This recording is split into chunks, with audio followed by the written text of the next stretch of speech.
So I was wondering, who do you think would win in a fight, Tinkerbell or Krista? Tinkerbell. Tinkerbell. Krista is murderous. Right. Well, Krista beat Hexus. Not that this is part of our podcast, but this could be good. It is part of our podcast. Right. Well, no, I was thinking about it all day. And the thing is, because like Tinkerbell, I think technically has more feats, but Krista has more achievements and actual magic. Right. She also has feats. No, like, I mean, Tinkerbell, she drank poison and survived, and she can be brought back to life by clapping. And she's stronger than Mighty Mouse, right? And she carried pirates around the room. Well, any Tinkerbell, her TV show doesn't matter. They're all Tinkerbell. Change this too. But like, she doesn't have actual magic, which Krista does Krista have. can control plants, and she defeated Hexus. And but she Tinkerbell has Hexus. murderous intent, and Krista does not. Like, if the two of them were in a room, I think Tinkerbell would take Krista down. Krista would hesitate. Well, that depends. Did Krista fall in love with Peter Pan? Well, that's true. There you go. Gotta have a good reason. That actually makes things interesting. Krista totally would fall in love with Peter Pan. He's totally her type. Yeah, well, if her type is Zach, I would say. She likes like slackers with mullets. She likes humans. Maybe just the fact that he's human would be enough. I don't know that Peter Pan is human. He looks more like a goat child. This isn't a Ferngully episode, although we should do one at some point. Dude, we should. But first, we need a decision. Okay, so Britta, it all comes down to you. Who would win in a fight, Krista or Tinkerbell? Krista. Oh, we flipped her. All right. We got her. I mean, I'd have to vote Krista too, just because Krista beat Hexus. Tinkerbell didn't beat anyone. If we had more information on Tinkerbell, I think we could easily make an argument, but we don't. Well, and so based on what you guys have said, technically, Krista sealed Texas. Krista sealed Hexus inside of a tree, which he's shown he can escape before. So, I mean, she didn't really... I mean, he could come back. However, speaking of ridiculously cool, overpowered villains with Tim Curry voices that love to sing, I think we've got a great show for you today. Hello, and welcome to The Popcorn Isn't Real. I'm Leif Eric. I'm here with my brother Torvald, and we're here with special guest, my sister Britta. Hello. That's right. Just call us my brother, my sister, and me, because that's who we are today. Britta is an anthropologist extraordinaire. An anthropological archaeologist, right? I am an archaeologist, which is a type of anthropology. Right. Okay, right. And it's also Britta is an archaeologist extraordinaire. So if you picture like Indiana Jones, that's what Britta does. So she's really great. She's an archaeologist. Tell us about all the great things you've done. I mean, what makes you the person to talk about this movie that we haven't established what it is yet? Right. Well, yeah, so I haven't done a lot. What but movie are we as an talking about? anthropologist, we are going to talk about Moana today. And as an anthropologist, I think I have a pretty good background for looking at this and other movies that depict different types of cultures, because that is what anthropology does. We go around the world, we look at different cultures, we try to understand them on their own terms. And I can bring some of that to Moana, although not a lot, because it was specifically designed to be in an unnamed, unspecific location. Right. Yes. So we're going to be talking about Moana, which I'm pretty excited for. But first, I actually want to ask you both, how do you guys feel about Moana? Like, was it a good Disney movie? Is it a classic Disney movie? Or is it just another drop in the bucket of Disney movies? Well, I mean, I have some thoughts on that. I want to preface all my thoughts in this episode with, it's going to sound like I hate Moana. But I don't. I actually like Moana. Every time I watch it, I enjoy it. I think it has some really good parts.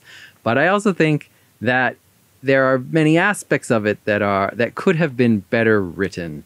And so I'm probably going to dig into a few of those things in this episode. Yeah. But I do think it's an enjoyable Disney movie. And one thing that I can say for Moana, it has a lot of catchy songs, right? Like normally in Disney films, especially newer ones, it has like one catchy song. Mm-hmm. Or in the case of Tangled, no catchy songs. Yeah. We can thank Lin-Manuel Miranda for that, because he wrote the score. Frozen has Let It Go. And like, what else? What other song do you remember from that movie? Like, they're all bad. Like, people like the Snowman one. Okay, right. We want to build a snowman. That's like, but that's only like 25% of their songs, maybe, or something. I don't know. There's the one about love is an open door. Love is an open door. And then No, that the was actually an snowman sings okay a song song. I too, like that. right? Right. Yeah, no, there are okay songs. Well, okay, so I feel similarly to how you feel about Moana. I had no idea that Moana even existed. I think it released and I didn't even know that it was a thing. Like, I'd never even seen it somehow. But then I was watching Zootropolis here, and it's called Zootopia in America. Yes. But I was watching that, and I saw that scene with that dude was selling all those bootlegged DVDs, and I was like, what are these even supposed to be? Because I didn't know the movies. And I was like, well, that one looks really interesting. And I was like, oh, that's a real movie. I should watch that one. But part of the reason that you might not have known what it was is because it has a different name in other countries. All right. No, I was going to get into that. So speaking of movies with different names in Europe, Moana in Europe is called Vaiana. The movie's called Vaiana. Moana's called Vaiana. And this isn't just for like dubs in other languages.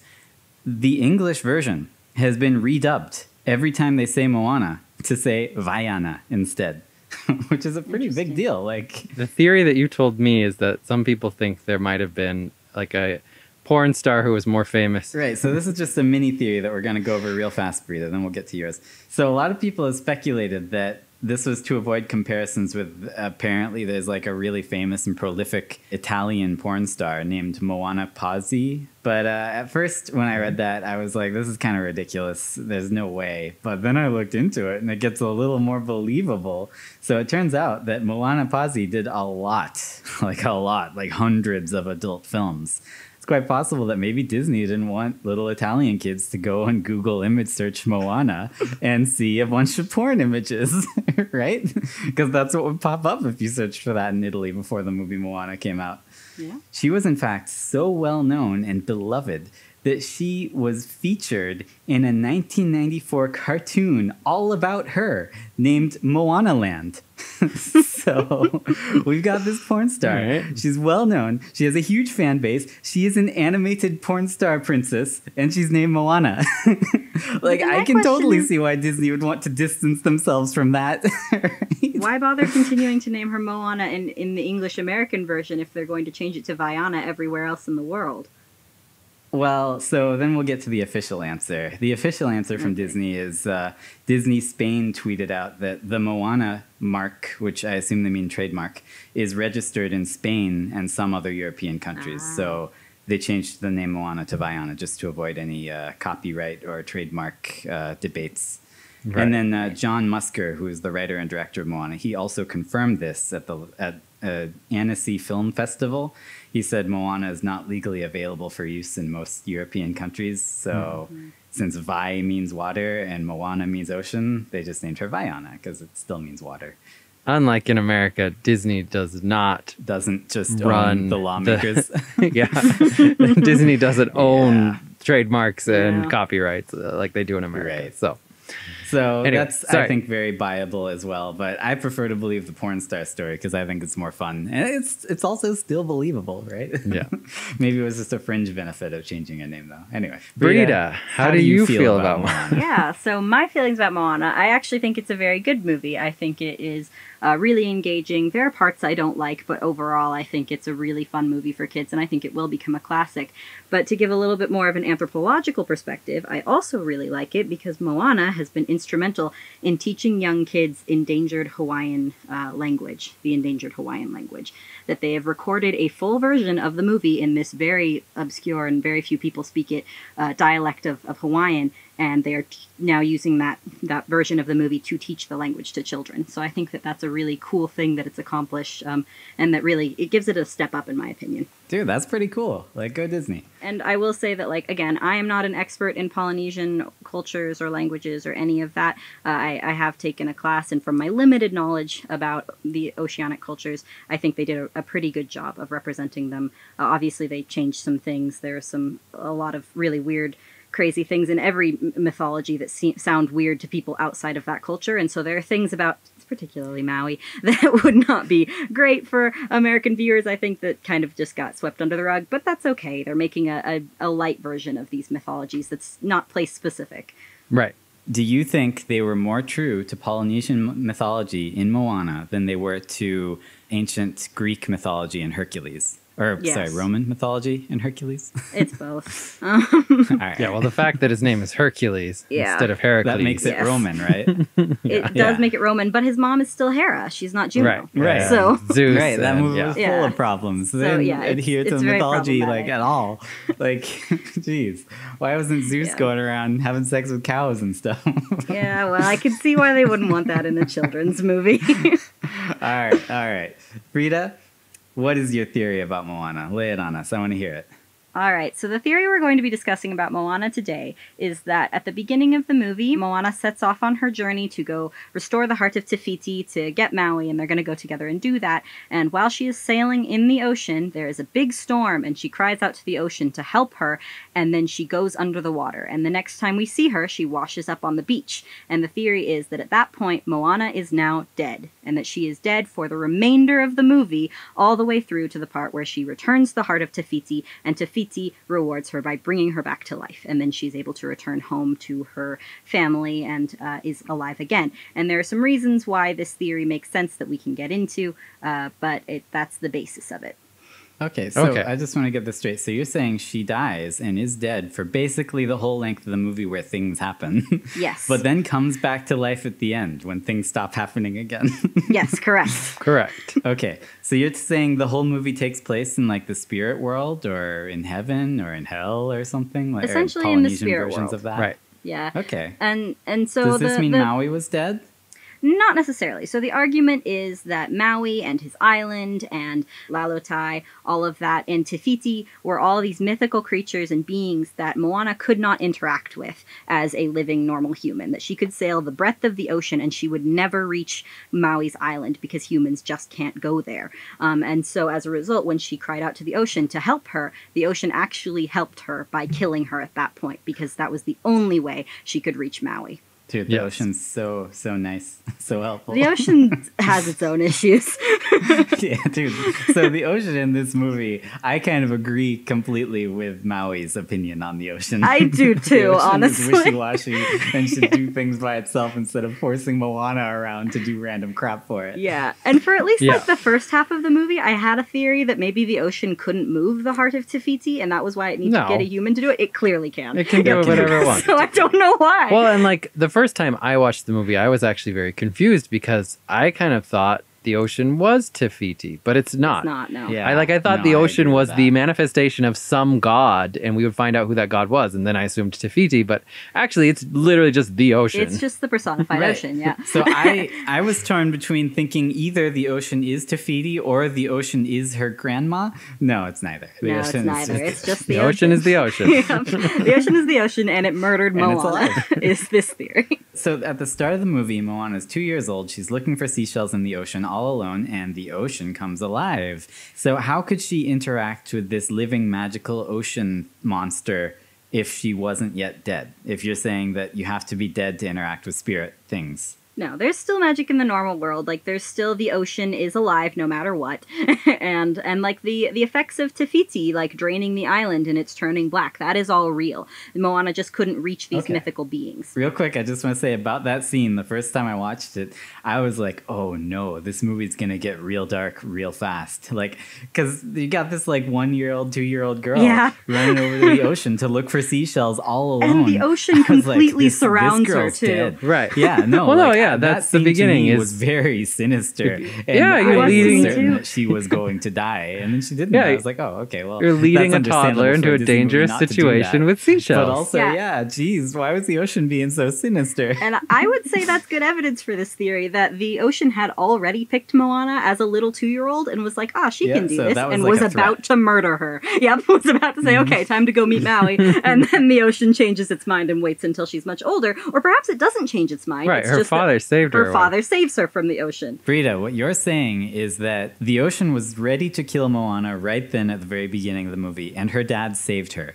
And then her dad spent the rest of her life trying to keep her away from the ocean because he knew it was going to kill her. I don't know that he necessarily knew that. No, I love this, Britta. This is the best evidence for your theory, and I never even considered it. Because her dad was so adamant that specifically Moana should never go near the ocean. Yeah. And you know what happens next time she goes near the ocean? She gets freaking trapped underwater. Both times, yeah. The Almost first time she dies. gets trapped underwater in the coral and injures her foot. Yeah, and, in the coral. And That's presumably, literally the next time like- she goes near the ocean. Yeah, and she tells her grandma after that, like, Dad was right, and he was. yeah. Well, and also presumably, like, because this isn't, as we established, even though it kind of seemed like it was some random god who can just control the ocean. No, it is the ocean, meaning everything that the ocean does is that entity doing. Yeah. So it is trying to kill her for sure. And Right. also, So it knocked her over, it pinned her underwater, When- inserted her leg into that coral. yeah, it tries to kill her with waves the minute she sets sail. And then later on, it waits a little while and then kills her with a big wave, which Yeah. is exactly how it killed her father's Friend. her father's friend. Uh-huh. So like he had very good reason to keep her on that island. Right? So, Britta, do you think her dad's friend was like its first choice? Like he also was given this epic quest I mean, to I think it's find possible. Maui? Also, or the maybe, ocean's maybe just her kinda dad murderous. was given this quest too, and that's why when she shows him the heart of the sea, he's like, "This is nothing. It's just a rock," and throws it away. And that 'Cause you know also one other makes guy who sense throws with it away? It's Maui, Maui. when she gives it to him And because he's scared of it. Yep. right? And also, No, this her fits grandma, so when well. she explains or her mom explains to Moana, like, your father doesn't let you do this because he is or was you. She explains he felt exactly like Moana, this draw to the ocean that he had to go out, and he broke the rules of the island to go on the ocean with his friend, and then his friend immediately died. So I think it's easy to see This how that fits could so be a well. parallel. So that the ocean he was chose also her dad and his friend. Yes, and and then that he they- chickened out after they seeing his chickened friend out, die. It was like, oh no, No being way. chosen by the ocean just means we'll die. which so is I'm true. out. Yep. So that's one point of evidence. But I think another really This is strong the best evidence. point This of is evidence great. is the fact that from the time that she washes up on Maui's island to the time that she leaves Tafiti, she never interacts with a single normal human. She only interacts with divine beings like Maui, with monsters like the Kakamora or Tamatoa. She interacts with Tafiti and Tikal, and she interacts with ghosts of her grandmother and of Okay. her ancestors. But she doesn't But- interact with a single normal human. And as soon as she gets back from Tafiti, she goes sailing with her family. They're all in the oceans, and there are no divine creatures. Maui shows up, but he's a hawk. He's not as Maui. And her grandma also kind of shows up as a manta ray, a real manta ray, not like a Right. spiritual projection. Not a glowing weird manta. Yeah. So at literally the very beginning of the movie, we see her grandmother telling this backstory. Yeah. And so and you know who bursts in and is really angry about this story? Her dad. Her dad. Yeah. Who also knows this story and got chosen by the ocean. He hates the story. Right. Why else would he be so mad? Like, this makes so much sense now. I promised that I would get into some things about this story that I feel could be better. I do want to say that this suffers from a problem that most recent Disney movies suffer from. And it's a trope that's not necessarily bad. It's just that Disney uses it a lot, which is that they start with like 5 flashbacks. Instead of just starting where the movie starts, they start with literally the beginning of time. Maui, right? Then they go to Moana as a baby. And then they go to Moana as like a preteen. And then Moana as a teenager. And then after she's a teenager, we still have like a good 20 minutes of movie before she Before gets the movie right. actually starts, Like there's just yeah. so many There's at odd. least 2 more flashbacks between her dad's friend dying and the dream she has of her ancestors. Yeah, the movie could be told a little more efficiently. Like if they started when she's already an adult, we would know that she likes the ocean, but she has accepted her duty, right?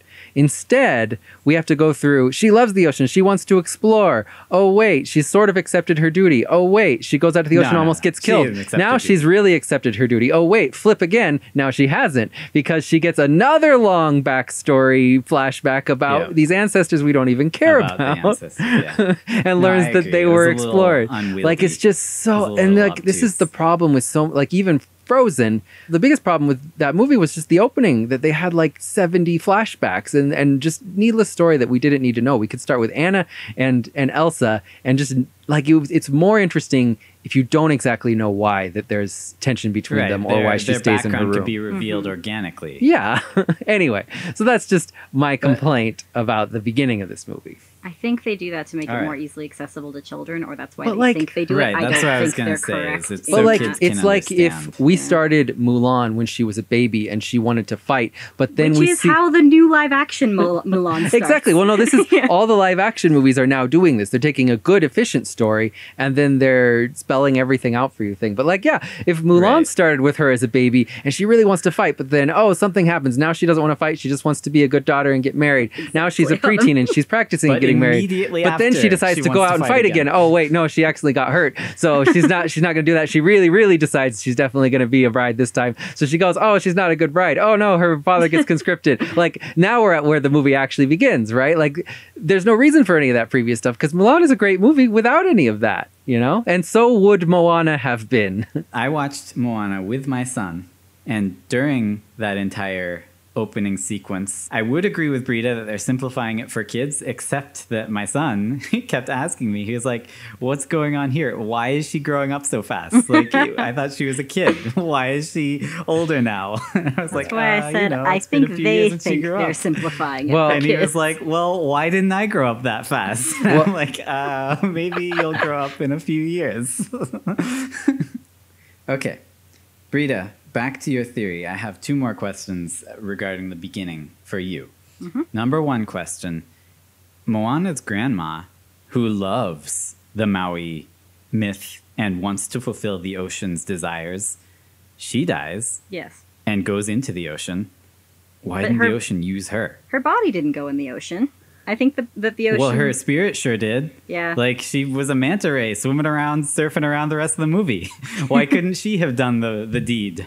I mean, I don't know. I think the ocean just chose Moana. It decided Moana was going to do this. And at the time that Moana dies, she has the heart of Te Fiti. So perhaps that's part of it Right. too. So I Well- was going to say, maybe you need to physically have the heart of when Te you Fiti. die Yes. and die on the ocean, perhaps. But also, And that But it also, seems like hey, the that grandma also could have makes it, arranged that. it makes it great that the heart of Te Fiti was right on the shore. Perhaps her dad dropped it while he was trying to get killed.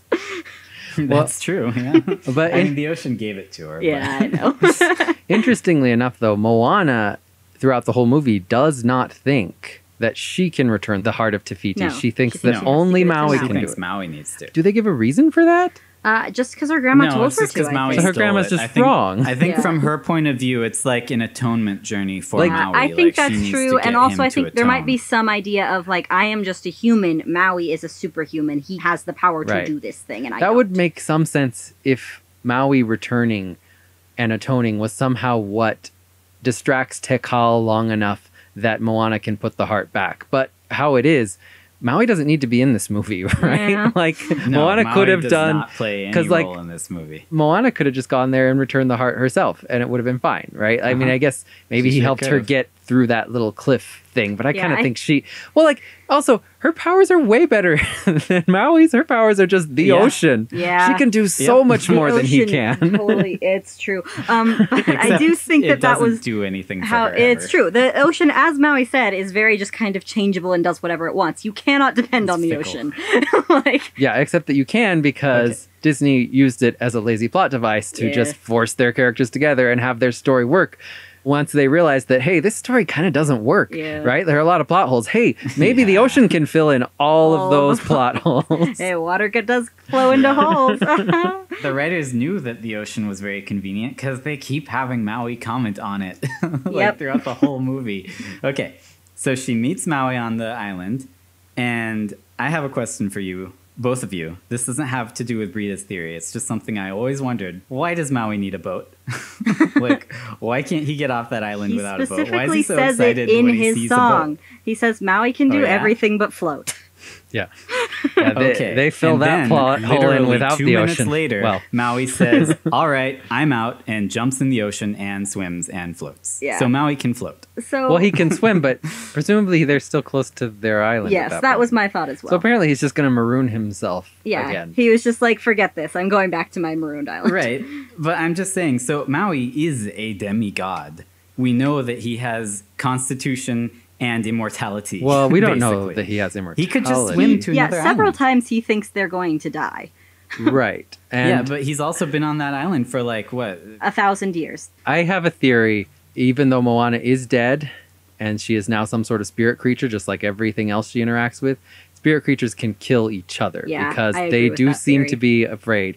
And like this is supported by other mythologies, like the Norse gods can kill each other and stuff like that. So you're saying he's afraid of monsters coming out of the ocean and killing him? I think that. Well, yeah, kind of. Well, maybe. Because like he doesn't want that thing. It's true. He's terrified of the Kakamora. And Yeah, and the coconuts. Kakamora, like Moana defeats the Yeah, Kakamora that's true. by herself. Yeah, she just. And Maui seems pretty scared of them. Yeah. And also, I kind of had a theory that maybe Moana gets some special powers of demigod just because she dies and becomes this spirit creature. Dude. Because she can throw that arrow hard enough that it embeds in her boat. Like, Yes. she's like yards away. She's so far away and she can slide down on like a Yes. zip line. So her superhuman abilities was one of my other points that I thought supported her no longer being at least a normal human. Okay, but so right now we're talking about Maui needing a boat. So I've heard some people try and justify it by saying that the ocean is keeping him there, that even if he tries to swim away, the ocean will put him back on the island. How would having a boat help him in that case? Like if the ocean puts him back, it would put his boat back too. Like I just Well, don't get no, why it he's wouldn't so because excited the to have a ocean boat. wants him to go to Te Fiti. Because when he jumps off to swim, like you say, the ocean puts him back on the boat, not the island. Right. I'm just saying But he he's doesn't saying know any of that. he right was then. caught He there just for says, 1,000 "I got a years." boat. I can leave." So here's my actual biggest complaint with the whole movie is that they introduce lay it a on us. problem for themselves that they have a lot of trouble fixing and also kind of almost ruins the whole movie. And it's that Maui and Yeah. Moana hate each other. Yeah. This creates so many problems because the ocean has to keep putting them together because they hate each other, right? Yeah. Like if they No, I just agree. kind of Like- liked each other or had like goals that aligned somehow, then that would fix the problem. They wouldn't need the ocean to fix it.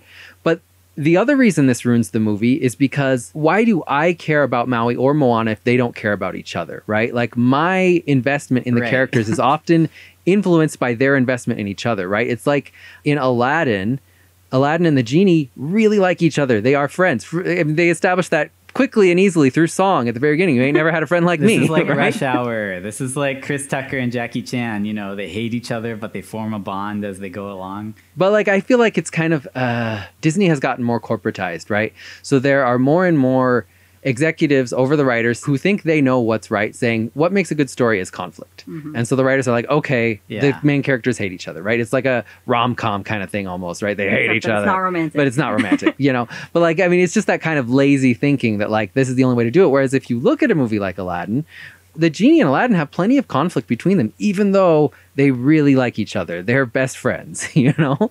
In some ways, the conflict is even more intense because they're friends, right? Because I care about when they argue. Whereas like, I don't care when Moana and Yeah. Maui argue constantly all the time, you know? In fact, that was actually the next thing I wanted to talk about. Because so Maui, he gets her boat, he takes her boat, he puts her in a cave, he puts a giant rock in front of her Yep. cave, and then he leaves. Right. Like, was Maui's plan to murder this girl? He knows that she can only be killed by other spiritual creatures. She can't die from starvation anymore because she is a spiritual creature. Yes. Okay, so his plan was just to lock her in hell. Yeah. In Yes. literal Uh-huh. hell. And that's Which is basically exactly forever. what he tells his little chest tattoo, because his chest tattoo gestures to her like, hey, go back and help her. And he's like, it's fine. She'll love it on the island. Like, he's just going to leave her there.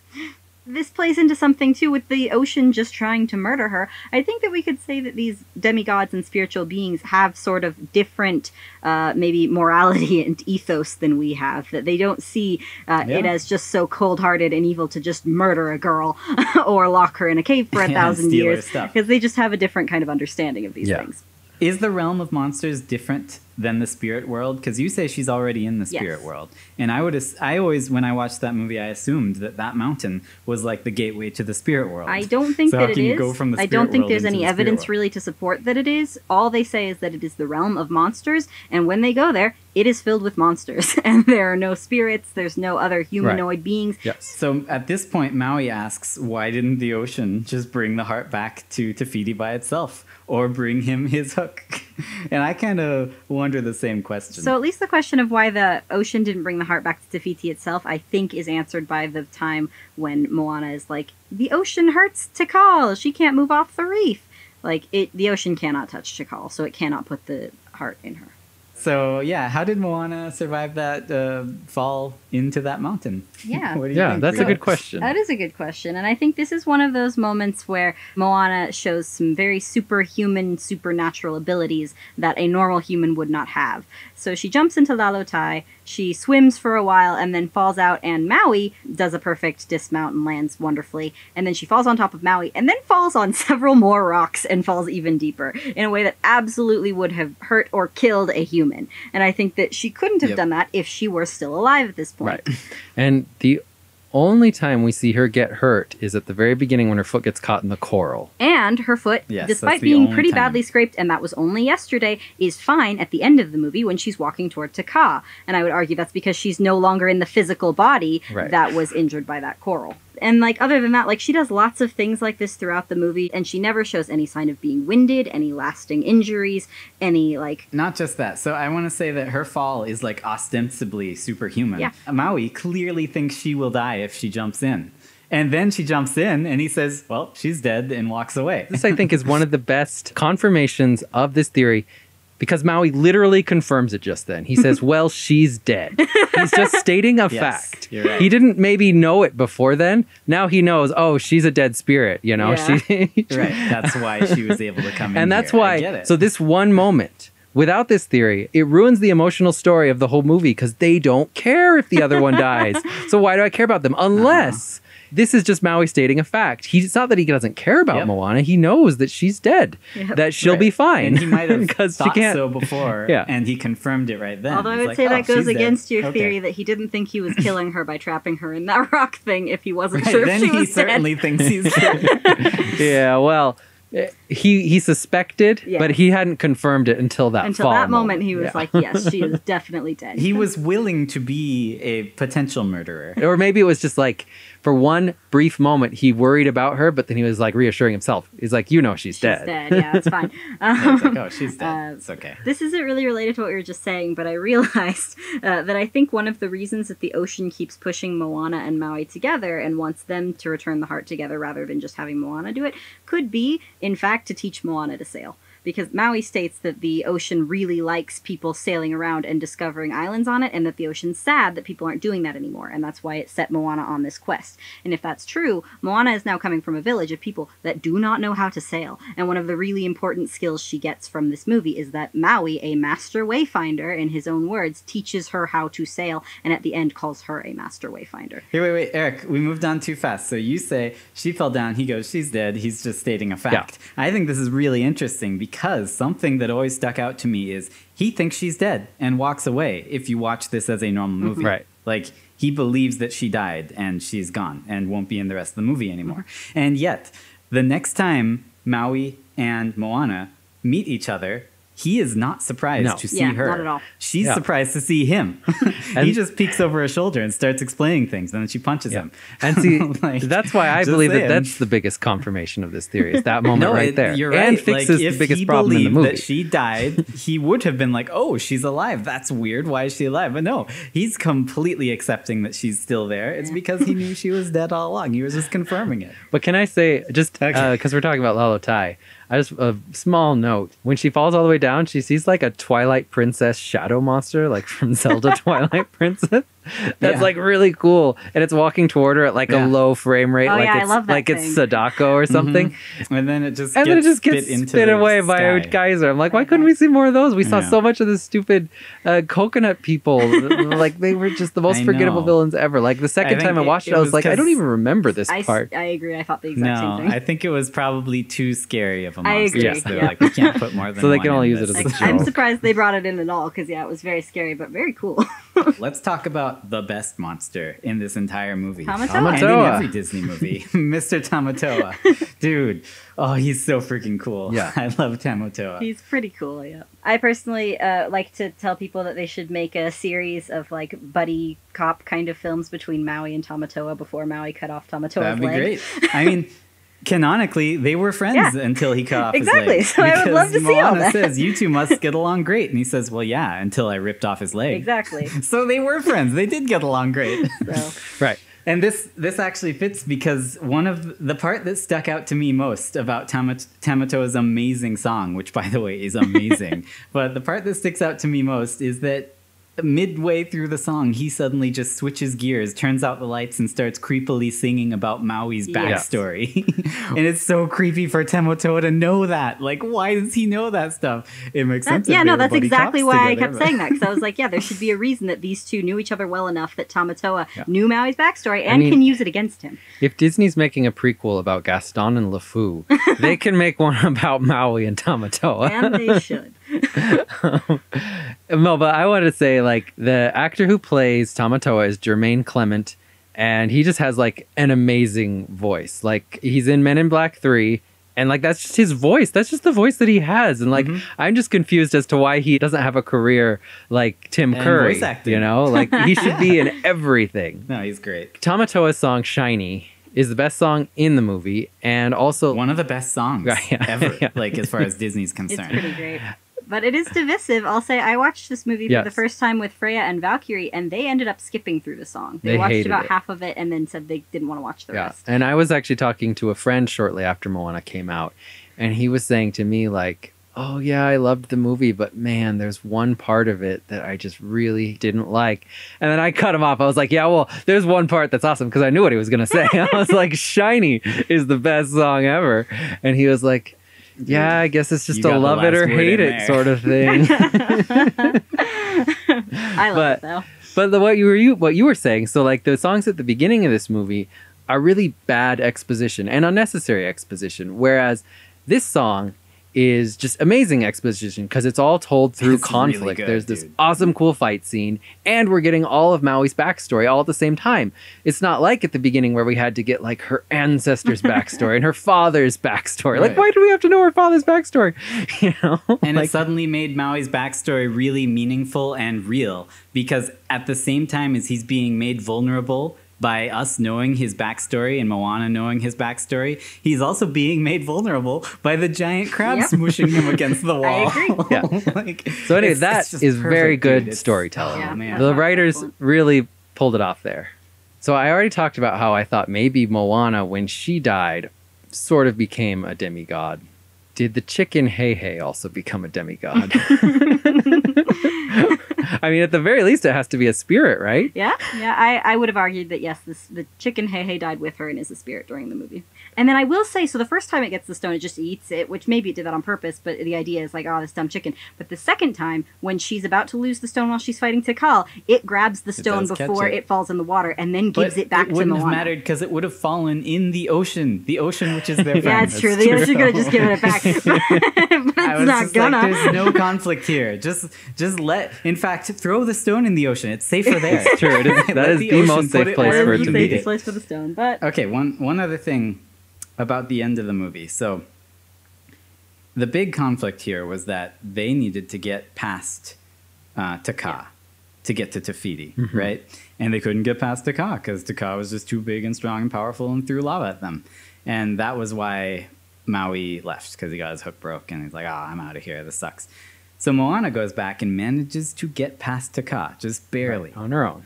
And then Maui shows up from the direction of the island. He flies past the island to Moana to get to Taka.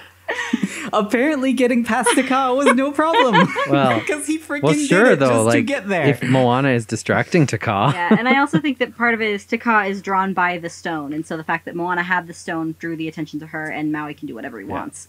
So they could have been a lot smarter. I'm just saying, Taka can only be in one place at once, and Taka is very slow. Yes. All Maui had to do was grab the rock, fly to the other side of the reef, and fly to the island. Which he clearly did, because he flew from the island.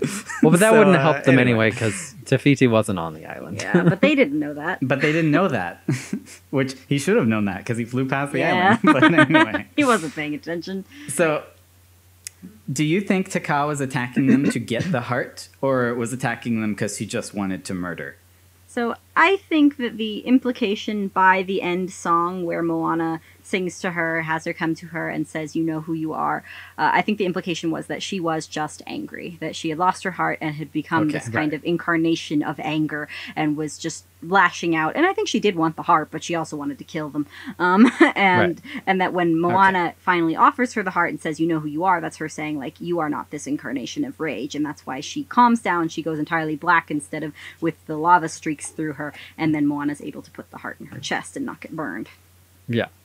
And that goes along with the theme of the whole movie of just like everyone needs to accept who they are inside, and they're all like the shiny guys being shiny on the outside. Maui is being all flashy on the outside and pretending to be so cool when he doesn't think he's that cool.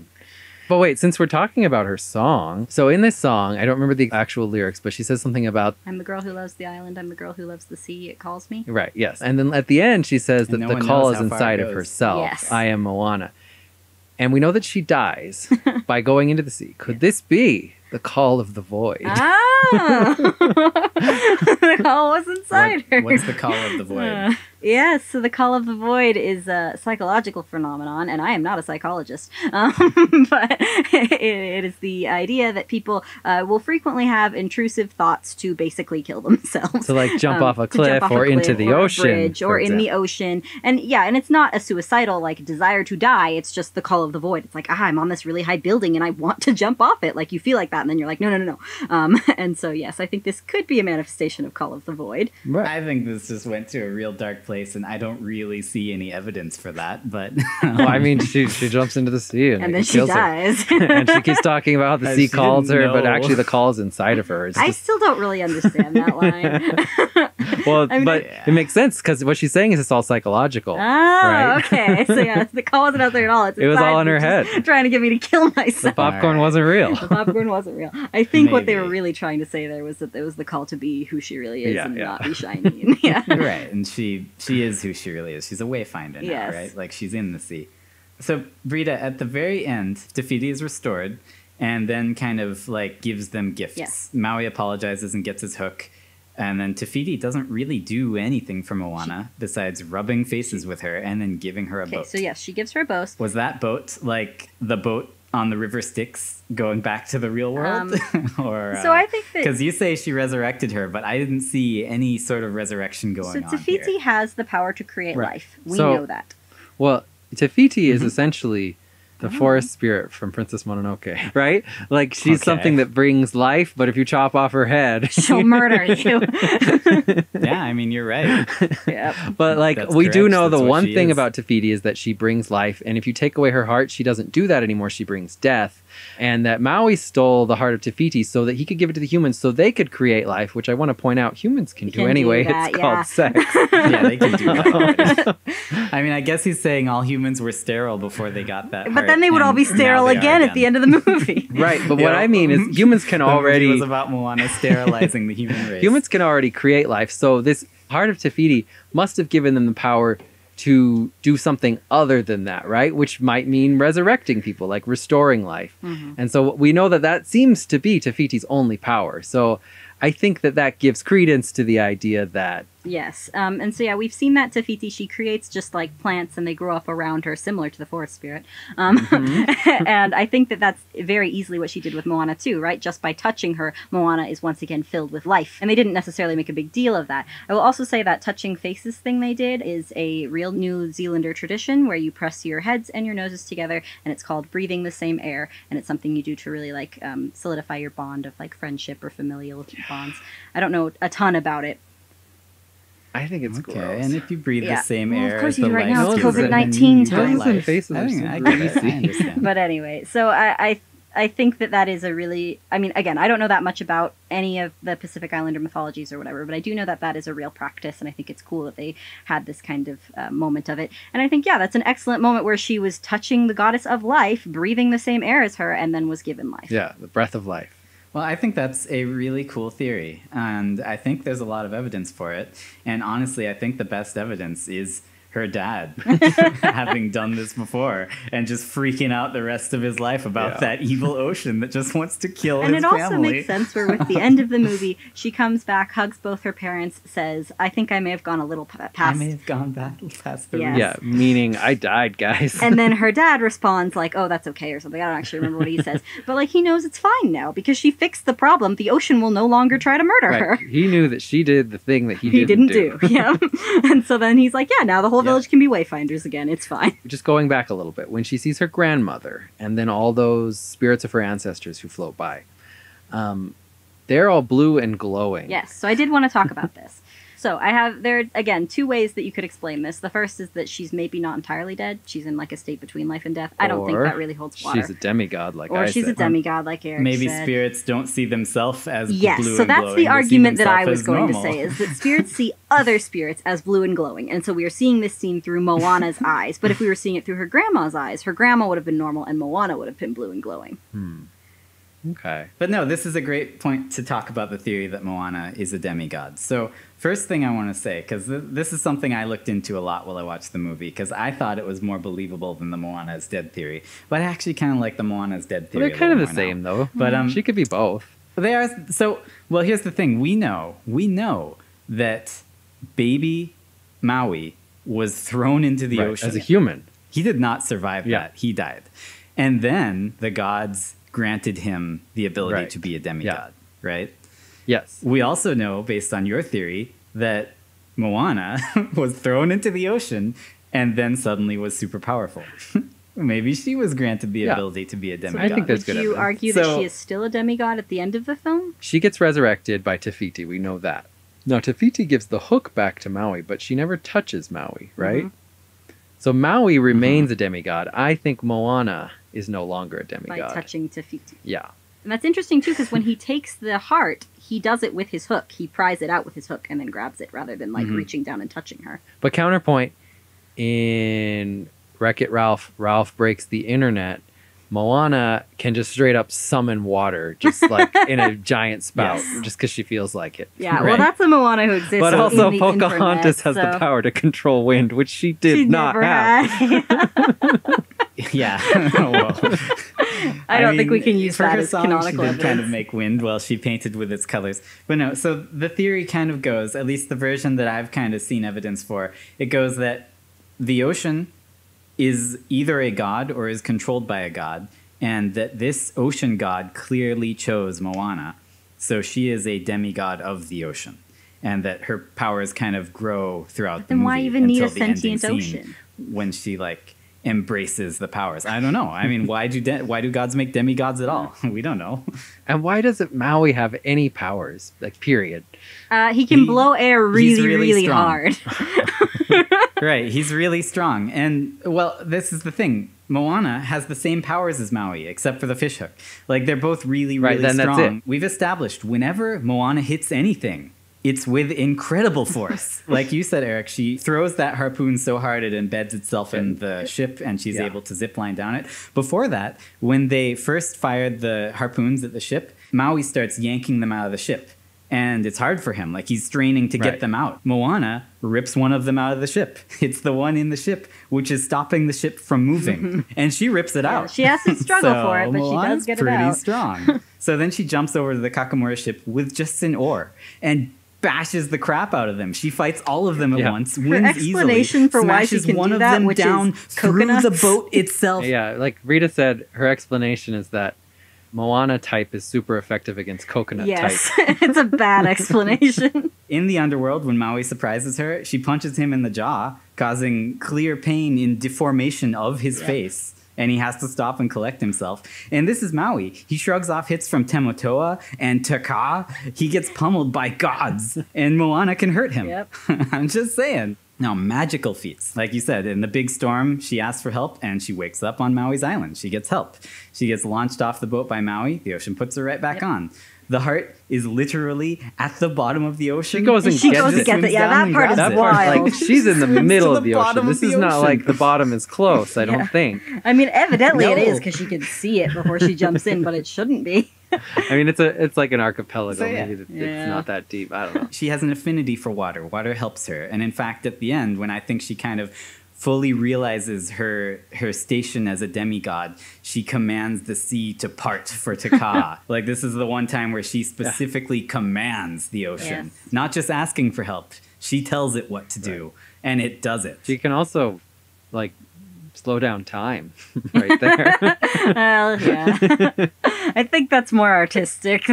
I think at this point, everyone realizes she's a demigod, even Maui, because after that, Maui acts very different to her. When she turns Taka back into Tafiti, Maui comes, and then he's like really servile and kneeling and like looks Tafiti at does touch Moana all the I time. just realized Tafiti does touch Maui because they're both in her hand. Yeah, it's true. He stands in her hand. She doesn't nose breathe on He's It's him. true. like- She doesn't nose breathe on him. He keeps looking at Moana. When Tafiti holds out the hook to him, he freaks out and is so happy. And then Moana like shushes him. And then he looks at the hook and then looks at Moana like, "Can I take it?" And then she has to say, "Go ahead, take the Yes. hook." Right? Like, So you're saying I don't know why he would want her You're permission. saying he Why? has realized Unless she is she's a more powerful demigod. god than he is? Is that I would Exactly, argue yes. that the reason he didn't immediately take the hook was because right before that they had the conversation where he said, "Even without the hook, I'm still Maui." And so I think he was worried that by taking the hook, it would be acknowledging like, "I need this hook to be a demigod," which he had just told Moana like, "No, I'm past that. I've accepted myself."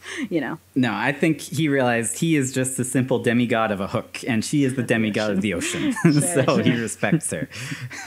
Okay, last thing, and this is actually from Matt Pat's film theory. Moana's mom is named Sina. In Polynesian myths, there's a woman named Sina. She sent out her husband to kill an eel. He killed the eel. He buried its guts, A tree. sprouted a And tree, got and got coconuts. oh And that husband's name was the demigod Maui, right? So Sina was married to Maui, and Moana's dad, quote unquote dad, keeps trying to stop her from sailing away and doing this quest. But her mom literally helps her pack and sends her. So I think, she's like, okay, time for you to go meet your real dad. And then the other thing that Matt Pat points out is that Sina in the myths also has a son. She doesn't have a daughter named Moana in the myths, but she has a son named Kapua'a, who is a pig. And Moana's pet pig, which never gets eaten and is always treated nicely by everyone, but never does anything important in the movie, was named Pua, which could be short for Kamapua, right? Yep. So that pig is Moana's brother, and she is Maui's So wait, daughter. did her mom But, also have a that- child with a pig? Is that what you're saying? No, the pig child was from No, Maui. the pig is Maui's son. Oh, so in she the- had in the she had sex with him Polynesian while mythos. he was a pig. Possibly, I don't know. I didn't read the myth. This is all coming from Matt Pat's I film have theory. read that myth. just I thought don't it was remember it well enough interesting. to explain, but I don't believe that's what happened. I'm just saying that's the only I just thought it was explanation. interesting. I just wanted to talk about has nothing to do with either theory. I just want to talk about character design. I used to be an animator, so I know a little thing about character design. And I love the character design in this movie. I love the art style they did for the characters. I like how they're all kind of blobby, how they don't have skinny wrists or ankles. Even Moana has pretty thick wrists and ankles. And I think it's kind of a good character design. It makes them look really sturdy and strong. The one character design that I don't like is Maui. And there actually was some controversy when Disney first released an image of Maui because everyone knew Dwayne "The Rock" Johnson was going to voice him. And so people thought that he would look kind of like him. But then they get this like fat, piggish looking weirdo. And I they were remember like, that controversy. there was even some, they're like, come on, like, why not show him, like, have him be more like Dwayne "The Rock" Johnson kind of thing. I just want to say I actually liked Maui's character design. I thought it was really interesting to make like one of the main characters be like have this weird squished pig face. I mean, this is kind of fun. Like he's not your typical super hot Disney Yeah, prince. I do appreciate he's that a you see weird-looking him and your Disney first prince. reaction is kind of like, ugh. And then you do learn to like him. So I just wanted to point out that I noticed when Moana wakes up after the storm, after she supposedly died, if you look at how she wakes up, she's literally buried in the sand like a Right. body. Like Yes, if she you is. look at She's the sand, it's Rising raised from the up grave. like a dead body at a cemetery, a freshly buried body. In a Not shallow only grave. that, but her chicken falls into the sand that she's buried under, and then spreads out its legs and tail feathers like a cross that has kind of tilted sideways. So it looks like a grave with a gravestone. Right. But Moana's not Christian. I know. No, I'm kidding. But I think that's a good point. So this I was thought it was kind of cool. the artists, the animators, low-key confirming for us this theory. Well, I mean, 'cause how likely do you think that is? Like, I actually do think it's likely that at some point during the development process, they did have the idea that Moana died and went to the spirit world. And I think that probably that got scrapped because they were like, that's too dark for a kid's movie. But then I think it was like storyboarded in. And right. It just I think stayed. thematically and artistically, that sort of thing can kind of stay throughout because you have so many different people working on it who knew the one idea, and that can kind of stick around in their art and stuff. All right. Well, then it's confirmed. Yeah. Yep. Theory confirmed. I think that Moana is a fun movie, and I think that your theory, Britta, improves the Yes. movie. And honestly, I think that it is actually really solid. I think it's very viable. Yeah. Like I could definitely believe that. Yeah, I think it improves the movie as well. It fixes, like I said, the biggest problem with the movie, that Maui seems to just hate her and want her to die. She's But dead. like it totally fixes that. Like he actually cares about her. He's just not worried about her because she's a demigod like him, She's dead. possibly, Or at least the spirit. or at least a spirit. It explains in a far better way than their boring Explains her flashback. It dad's explains entire the role dad. in the Yeah. movie. Yeah.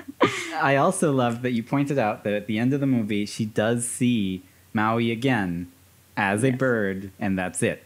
Like that's kind of cool. He comes back, but she never sees him as a demigod Yeah. again. It's probably might not even really be Maui. It might just be And a there is heart. also a fan theory that we definitely aren't going to get into, that that Lilo from Lilo and Stitch is descended from Moana, and that Pudge, the fish she feeds, is actually Maui, and that because he's the demigod of the wind and sea, he really does control the weather.